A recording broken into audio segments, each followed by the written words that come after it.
অনেকেই চায় যে আমার দোয়াটা কবুল হোক, সবাই চায় আমার দোয়া কবুল হোক। দোয়া কবুলের তো অনেক শর্ত আছে, তাই না? অনেকগুলো আমল আছে, শর্ত আছে, অনেক সময় আছে, এগুলো মোটামুটি আপনারা জানেন। তো একটা বিষয় আমি বলছি আজকে, একটা দোয়া আছে যে দোয়াটা, যে কথাগুলো দোয়ার শুরুতে বললে এই দোয়াগুলো কবুল হবে ইনশাল্লাহ, এই বিষয়ে আপনি নিশ্চিত থাকতে পারেন।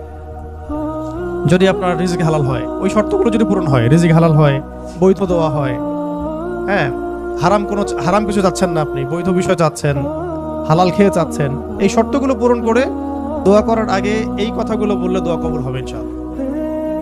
আমি তো আর বলতে পারবো না 100% কবুল হবে, এটা তো আমার পক্ষে বলা সম্ভব না, কিন্তু সবচেয়ে শক্তিশালী যে ওসিলাগুলো দোয়া কবুল করানোর জন্য, সেটা এটা একটা। আমাকে যদি বলেন যে আপনার জানা মতো সবচেয়ে বেস্ট ওসিলা কোনটা দোয়া কবুল, আমি বলবো এটাই। এটার সাথে আরো একটা আছে, ওটা আরেকদিন বলবো ইনশাআল্লাহ। সেটা হচ্ছে আপনি আল্লাহ রাব্বুল আলামিনের এই একত্ববাদের ওসিলা দিয়ে দোয়া করবেন। আল্লাহ পাকের এই তাওহীদের ওসিলা দিয়ে, একত্ববাদের ওসিলা দিয়ে দোয়া করবেন। এইভাবে বলা, পরে শুনে আপনারা মুখস্থ করে নিয়েন। দোয়া করার আগে আল্লাহ পাকের প্রশংসা করা, আলহামদুলিল্লাহটাও আল্লাহ পাকের প্রশংসা, এবং রাসূল সাল্লাল্লাহু আলাইহি ওয়াসাল্লামের প্রতি দরুদ শরীফ পড়া একবার, অন্তত একবার, চাইলে আপনি অনেক পড়তে পারেন। এরপরে যে বিষয়টা আপনি চাচ্ছেন তার আগে বলা যে আল্লাহুম্মা ইন্নী আসআলুকা বিআন্নী, আগে বলে নেই, আল্লাহুম্মা ইন্নী আসআলুকা বিআন্নী আশহাদু আন্নাকা আনতাল্লাহ লা ইলাহা ইল্লা আনত আল আহাদ আস-সামাদ আল্লাযী লাম ইয়ালিদ ওয়া লাম ইউলাদ ওয়া লাম ইয়াকুল লাহু কুফুয়ান আহাদ। সূরা ইখলাস যে জানে সে এটা সহজেই বলতে পারবে। আল্লাহুম্মা ইন্নী আসআলুকা বিআন্নী আশহাদু أنك أنت الله لا إله إلا أنت الأحد الصمد الذي لم يلد ولم يولد ولم يكن له كفوا أحد। এরপরে আপনি দরুদ শরীফ পড়ে দোয়া করা শুরু করবেন, ইনশাআল্লাহ দোয়া কবুল হয়ে যাবে। এই যে ওজিফা বলে দিলাম, এখন হাদিয়া তোফা বাড়ায় দিয়েন, ঠিক আছে ইনশাআল্লাহ? ওকে, আচ্ছা, এটা পরীক্ষিত আমল, ইনশাআল্লাহ দোয়া কবুল হবে ইনশাআল্লাহ। আরো যদি সুন্দর করতে চান তাহলে আল্লাহুম্মা ইন্নী আসআলুকা বিআন্নী আশহাদু আন্নাকা আনতাল্লাহ, এর সাথে লা ইলাহা ইল্লা আনতাল আহাদ আল ওয়াহিদ আস-সামাদ আল্লাযী লাম ইয়ালিদ ওয়া লাম ইউলাদ ওয়া লাম ইয়াত্তাখিয ওয়ালাদান ওয়া লাম ইয়াকুল লাহু শারীকুন ফিল মুলক। আরো বলা যায় ওয়া লাম ইয়াকুল লাহু কুফুয়ান আহাদ। আরেকটা আছে আল্লাহুম্মা ইন্নী আসআলুকা বিআন্নী আশহাদু আন্নাকা আনতাল্লাহ লা ইলাহা ইল্লা আনতাল হান্নান আল মান্নান বাদিউস সামাওয়াতি ওয়াল আরদ ইয়া যাল জালালি ওয়াল ইকরাম ইয়া হাইয়্যু ইয়া কাইয়্যুম বিরহমাতিকা আস্তাগীথ। এইটা দিয়ে দোয়া করা যেতে পারে শুরুতে, ঠিক আছে? এগুলো আমল করবেন ইনশাআল্লাহ। প্রথমটা তো সহজ, ওইটা বললাম, আল্লাহুম্মা ইন্নী আসআলুকা। একা দোয়া করলে আল্লাহুম্মা ইন্নী আসআলুকা, একসাথে করলে আল্লাহুম্মা ইন্না নাসআলুকা। একা করলে আল্লাহুম্মা ইন্নী আসআলুকা, একসাথে করলে তখন আল্লাহুম্মা ইন্না নাসআলুকা বিআন্নী আশহাদু আন্নাকা আনতাল্লাহ লা ইলাহা ইল্লা আনতাল আহাদ আস-সামাদ আল্লাযী লাম ইয়ালিদ ওয়া লাম ইউলাদ ওয়া লাম ইয়াকুল লাহু কুফুয়ান আহাদ। এর অর্থ হচ্ছে, হে আল্লাহ, আমি এই ওসিলায় তোমার কাছে প্রার্থনা করছি, এটা জেনে আমি তোমার কাছে প্রার্থনা করছি, এইটার দাবি দিয়ে আমি তোমার কাছে প্রার্থনা করছি যে তুমি এক, তুমি অমুখাপেক্ষী, তুমি কাউকে জন্ম দাও নাই, কারো কাছ থেকে তুমি জন্ম নেও নাই, তোমার সমতুল্য কিছু নাই। এইটার ওসিলা দিয়ে আল্লাহ আমি তোমার কাছে প্রার্থনা করতেছি। এর চেয়ে বড় ওসিলা হয়? তাওহীদের চেয়ে বড় ওসিলা হয় না। এরপরে আরেকদিন আরেকটা ইনশাআল্লাহ শিখাই দেব। এটা গেল ওই যে বললাম বেলাল রাদিয়াল্লাহু আনহুর অত্যাচারের পরে নাজিল হওয়ার পর আল্লাহ রাব্বুল আলামিন প্রথম জানাই দিলেন যে বলো আল্লাহ রাব্বুল আলামিন এক। এই এক দিয়ে কি হয়েছে, সমস্ত বহুত্ববাদীদের যে ধর্ম বিশ্বাসের যে ভিত্তি, এটাকে ভেঙে দেওয়া হয়েছে, ঠিক আছে? 2 নাম্বার হচ্ছে আল্লাহ পাক বললেন যে আল্লাহুস সামাদ, আল্লাহ অমুখাপেক্ষী শব্দটাকে সালাফগণ, আসলাফগণ, আকাবিরগণ অনেকভাবে ব্যাখ্যা করেছেন। আমি একটু ওইটা পড়ে শোনাই, তাহলে আপনাদের জন্য সুবিধা হবে। অমুখাপেক্ষিতাকে ইমামগণ কয়েকভাবে ব্যাখ্যা করেছেন যে আল্লাহুস সামাদ, এটাকে কয়েকটা ভাগে ভাগ করা যায়। যেমন একটু মনে রাখবেন, যেমন আব্দুল্লাহ বিন আব্বাস রাদিয়াল্লাহু আনহু, হাসান বসরি ও সাইদ ইবনে জুবাইর রাহমাতুল্লাহি আলাইহি বলেছেন যে এর অর্থ হচ্ছে আল্লাহ পাক নির্ভীক, যার কোনো ভয় নাই। আল্লাহুস সামাদ মানে আল্লাহ পাক নির্ভীক, যার কোনো ভয় নাই। এমনিতে আমরা বাংলা বুঝলাম আল্লাহুস সামাদ মানে আল্লাহ পাক অমুখাপেক্ষী, মানে যার কাউকে প্রয়োজন নাই, সমস্ত সৃষ্টির তাকে প্রয়োজন, এবং তিনি সমস্ত সৃষ্টি থেকে অমুখাপেক্ষী, কোনো জরুরত নাই সৃষ্টির কাছে তার। আল্লাহ পাক কারো কাছে রিজিক চান না, কারো কাছে আল্লাহ পাক রিজিক চান না। এমন না যে আমরা সবাই আল্লাহর ইবাদত করলে আল্লাহ পাকের শক্তি বেড়ে যাবে, মোটেই না। আল্লাহ পাক যেমন ছিলেন তেমনই থাকবেন। আবার এমন না যে সব মানুষ যদি কুফরি করা শুরু করে আল্লাহ পাকের শক্তি কমে যাবে, কখনোই না। মানে এই পুরো বিশ্ব জাহান সৃষ্টি করার আগে আল্লাহ যেমন ছিলেন, আজও তেমন আছেন, চিরকাল তেমন থাকবেন। আল্লাহ পাক অমুখাপেক্ষী। অমুখাপেক্ষী মানে কারো প্রয়োজন নাই। এই জন্য একটা দোয়ায় আমরা বলি না যে আল্লাহুম্মা কফিনি বিহালালিকা আন হারামিক ওয়া আগনিনি বিফাদলিক আম্মান সিওয়াক, মানে আল্লাহ আপনি আপনার হালাল দিয়ে হারাম থেকে আমাকে বাঁচায় দেন, এবং আপনি ছাড়া বাকি সমস্ত বিষয় থেকে আমাকে অমুখাপেক্ষী রাখেন। তা আমরা যদি আল্লাহর প্রতি মুখাপেক্ষী হই, তাহলে অন্য মাখলুকের প্রতি আমরা কি মুখাপেক্ষী হব? তা আমরা সবার থেকে অমুখাপেক্ষী হয়ে গেলাম। আল্লাহ পাক তার পুরো সৃষ্টি থেকে কি অমুখাপেক্ষী। এটাকে আস-সামাদ শব্দ দিয়ে ব্যাখ্যা করা হয়েছে। তো ইমাম আব্দুল্লাহ বিন আব্বাস রাদিয়াল্লাহু আনহুর ব্যাখ্যায় বললাম যে এটা বলা হচ্ছে যে তার কোনো ভয় নাই, তিনি নির্ভীক, তার কোনো ভয় নাই। ইমাম শাআবী রাহমাতুল্লাহি আলাইহি বলেন যে সামাদ হচ্ছেন তিনি যিনি পানাহার করেন না। এক এক স্কলার এক একভাবে আসলাফগণ ব্যাখ্যা করেছেন। ইবনে জুবাইর রাদিয়াল্লাহু রাহমাতুল্লাহি আলাইহি বলেন যে আস-সামাদ শব্দের অর্থ হচ্ছে তিনি সমস্ত গুণ এবং কর্মে নিখুঁত, তিনি সমস্ত গুণ এবং কর্মে নিখুঁত। হযরত কাতাদা রাহমাতুল্লাহি আলাইহি বলেন যে সমগ্র সৃষ্টি জগৎ ধ্বংস হওয়ার পর যিনি বাকি থাকবেন তিনি হচ্ছেন আস-সামাদ। সমস্ত সৃষ্টি জগৎ ধ্বংস হয়ে যাওয়ার পরে যিনি, যার অস্তিত্ব থাকবে তিনি হচ্ছেন আস-সামাদ। তো সামাদের কত ব্যাখ্যা তারা করেছেন, ঠিক আছে। তারপরে ইকরিমা রাহমাতুল্লাহি আলাইহি বলেছেন যে যার উপর কারো মর্যাদা নাই তিনি হচ্ছেন আস-সামাদ, যার উপরে কারো আর মর্যাদা নাই তিনি হচ্ছেন আস-সামাদ। তারপরে ইমাম রাজি রহমতুল্লাহ আলাইহি বলেছেন সামাদ হচ্ছেন তিনি যার উপরে কখনো কোনো বিপদ আপদ আসে না। সামাদ হচ্ছেন তিনি যার উপরে কখনো কোনো বিপদ আপদ আসে না। তারপরে আবুল ওয়াইল শাকিক ইবনে সালামা রহমতুল্লাহ আলাইহি বলেন যে সামাদ হচ্ছেন তিনি যিনি সর্বত্র তার কর্তৃত্ব প্রতিষ্ঠা করতে পারেন, সর্বত্র যার কর্তৃত্ব তিনি প্রতিষ্ঠা করতে পারেন। কারো মতে, কোন কোন স্কলারের মতে সামাদ হচ্ছেন তিনি যিনি, সামাদ হচ্ছেন তিনি যার কাছে সমস্ত মাখলুককে প্রয়োজন পেশ করতে হয়, যার কাছে সমস্ত মাখলুককে প্রয়োজন পেশ করতে হয়। আর আরেকজন স্কলার তিনি বলেছেন সামাদ হচ্ছেন তিনি যিনি সমস্ত দোষ ত্রুটি থেকে মুক্ত, সমস্ত দোষ ত্রুটি থেকে মুক্ত। এগুলো আরো বিস্তারিত আপনারা পাবেন তাফসীরে জালালাইনের মধ্যে আছে, ঠিক আছে।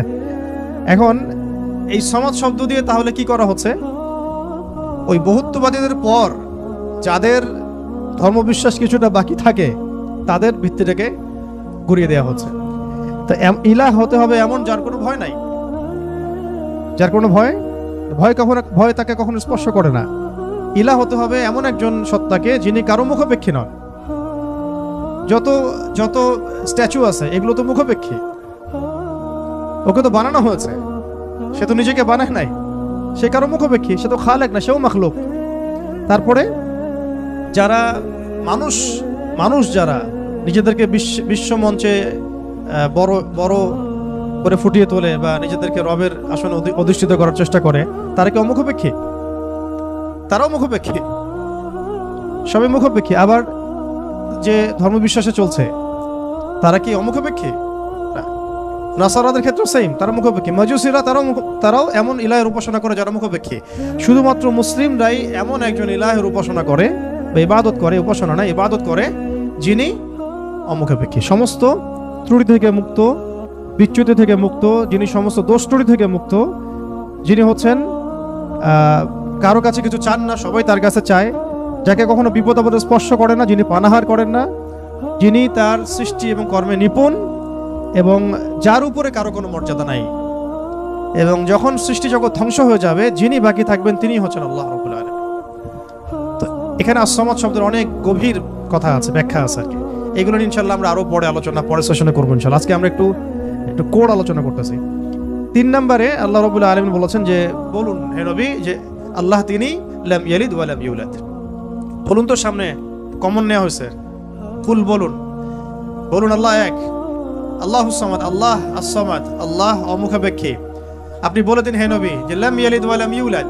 লাম ইয়ালিদ তিনি জন্ম দেন নাই, লাম ইয়ালিদ মানে তিনি জন্ম দেন নাই। এটা দিয়ে কাদের ভিত্তি ভেঙে দেওয়া হলো?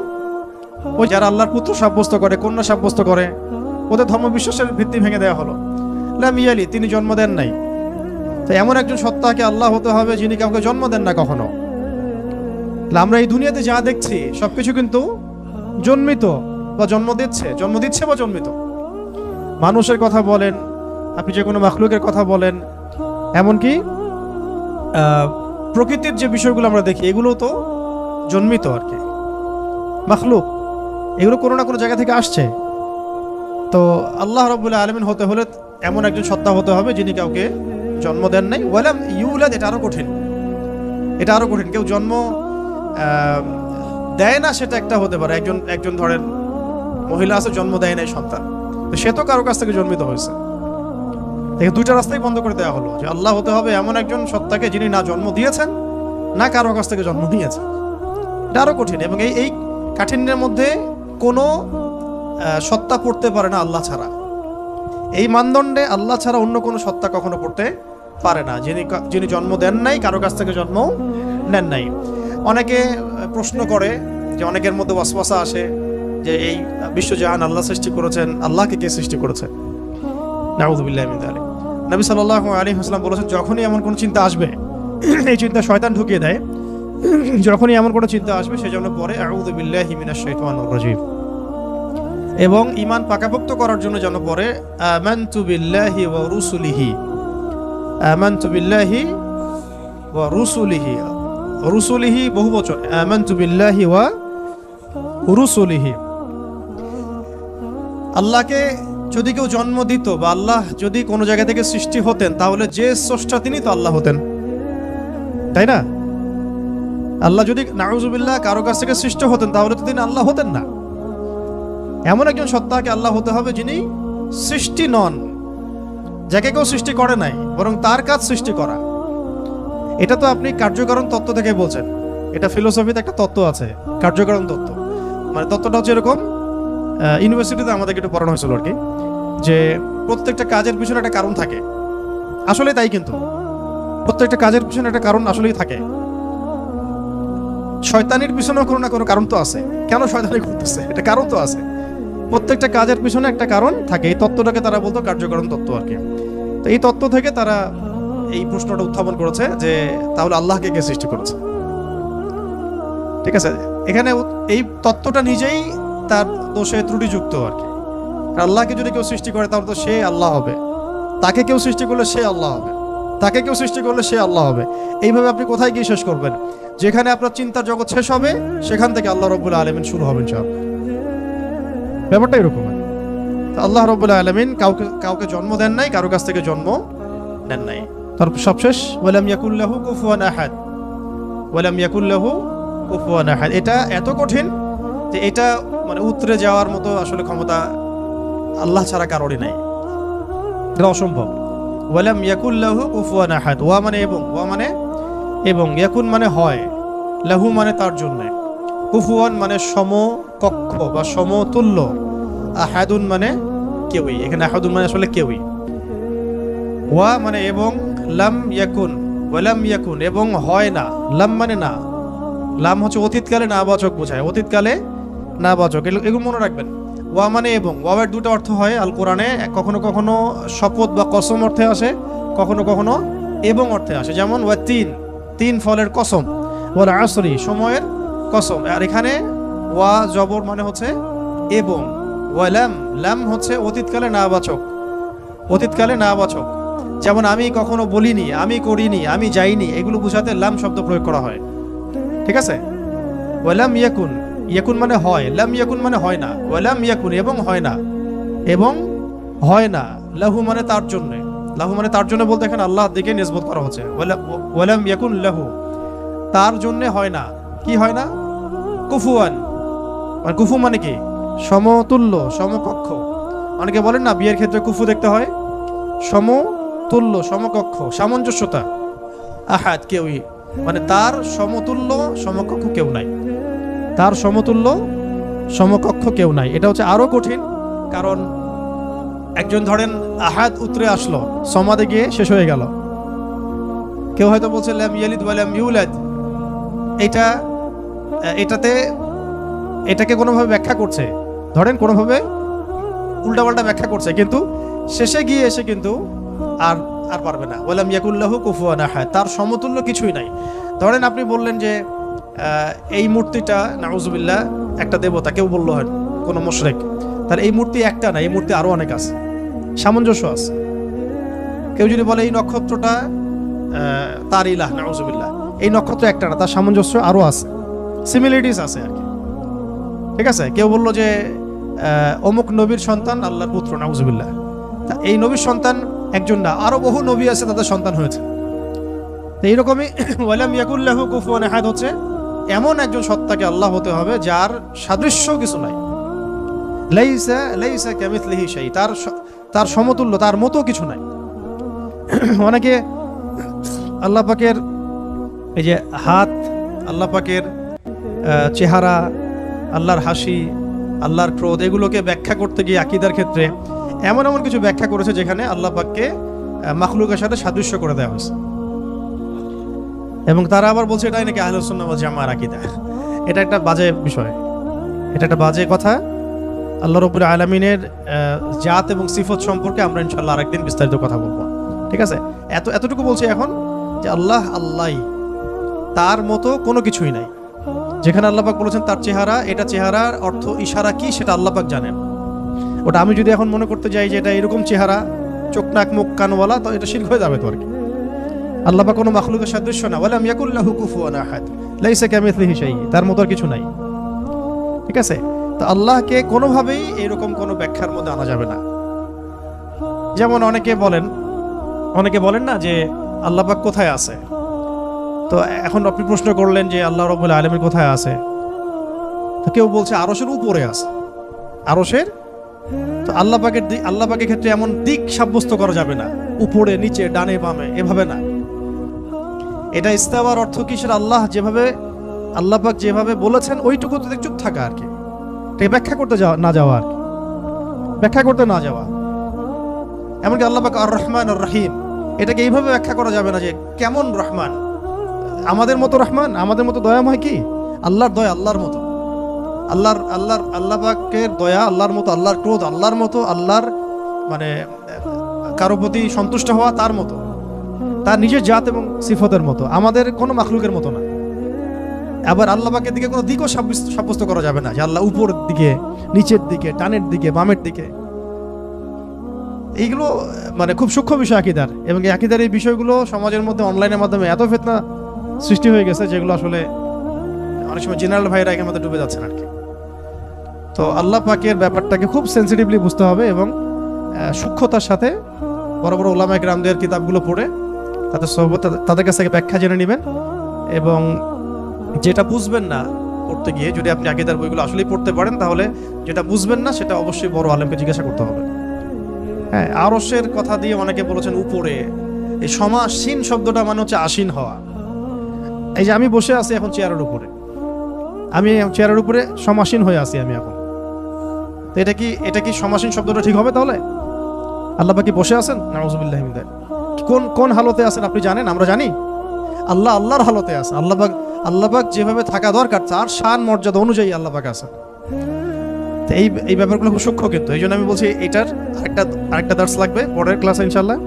ওই দিন আমরা তাওহীদের পুরো বিষয়গুলো, খুঁটিনাটিগুলো জানবো ইনশাল্লাহ। পাশাপাশি শিরকের বিষয়গুলো লিস্ট করা হচ্ছে, যতগুলো কাজ শিরক এগুলো আপনাদেরকে বলে দেবো ইনশাল্লাহ। মানে এখন যেগুলো দেখা যায়, এছাড়াও আরো অনেক শিরক আছে যেটা সামনে আসবে আর কি। হ্যাঁ, আসতে পারে, কারণ যেভাবে যুগ বদলায় সেভাবে শিরকের ভেরিয়েন্টও বদলাচ্ছে।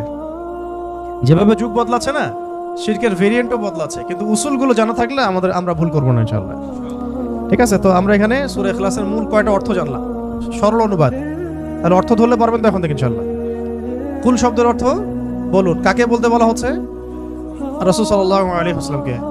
কেন বলতে বলা হচ্ছে? কারণ কাফেররা জিজ্ঞাসা করেছে আল্লাহ কেমন, তোমার আল্লাহ কেমন, প্রকৃতি জিজ্ঞাসা করছে, আল্লাহ পাক সম্পর্কে জানতে চেয়েছে। আল্লাহ পাকের ডেফিনেশন কোন সূরা আছে? ইখলাস। এই সূরাকে বলা হয় তাওহীদের সূরা, একনিষ্ঠতা। ঠিক আছে, খালেস তাওহীদ। এবং কোরআনের যে 3টা ভাগের কথা বললাম, 3 ভাগের 1 ভাগই হচ্ছে তাওহীদ। এই কারণে এই সূরাকে আল কোরআনের 3 ভাগের 1 ভাগ বলা। এখন বুঝতে পারছেন যে হাদিসে আসছে না যে এই সূরা ইখলাস হচ্ছে কোরআনের 1/3 সমান। 1/3 কেন? কারণ কোরআনের 3 ভাগের 1 ভাগ হচ্ছে তাওহীদ। এটা এভাবে আসে না কিন্তু যে 3 বার পড়লে 1 খতম হবে, এভাবে কিন্তু হাদিসে আসে নাই। এটা ব্যাখ্যা, ওলামা ইকরামদের, আসলাফদের অনেকের ব্যাখ্যা যে 3 বার পড়লে হয়তো 1 খতমের নেকি হয়ে যাবে। ইনশাআল্লাহ হতেও পারে, আল্লাহ পাক দিতেই পারেন, আল্লাহ পাক দিলে আমার সমস্যা কি? তো এইভাবে হাদিসে আসে না যে 3 বার পড়লেই 1 খতমের নেকি হবে, এইভাবে হাদিসে আসে না। আসছে যে এই সূরা হচ্ছে কোরআনের 3 ভাগের 1 ভাগ, 1/3 সমান, 1/3 সমান। এটাও একটা ব্যাখ্যা যে কোরআনের 3 ভাগের 1 ভাগ জুড়ে তাওহীদ আছে। বাকি 1 ভাগ কি আছে? বাকি 1 ভাগ আছে না, বাকি 1 ভাগ আছে ইতিহাস, হিস্ট্রি, পূর্ববর্তী নবীদের অনেক ঘটনা, এগুলো আছে 1 ভাগ। ঠিক আছে, আর 1 ভাগ আছে আহকাম, হুকুম আহকাম, এগুলো করো এগুলো করো না, হ্যাঁ, দিক নির্দেশনা। আর এমনি আমরা বলছি আমাদের দিনের যে মূল 3টা ভিত্তি, সেটার মধ্যে একটা হচ্ছে তাওহীদ, একটা রিসালাত, একটা হলো আখিরাত। এখন আসেন শেষ করি, আমরা 10টা বেজে যাচ্ছে।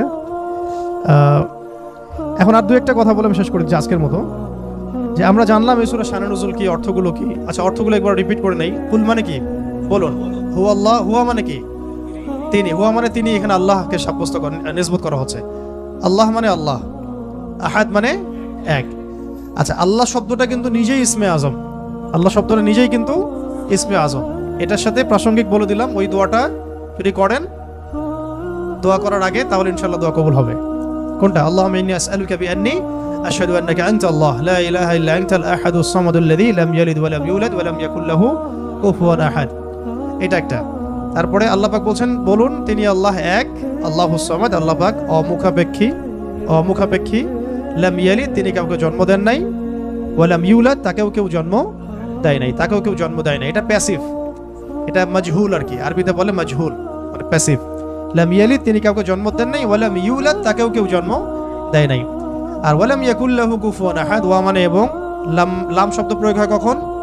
অতীতকালে নাবাচক বোঝাতে। ইয়াকুন মানে হয়, ওয়া লাম ইয়াকুন মানে হয় না, এবং হয় না, লাহু মানে তার জন্য বা তার জন্য, কুফুয়ান মানে সমতুল্য বা সমকক্ষ, আহাদ মানে কেউই।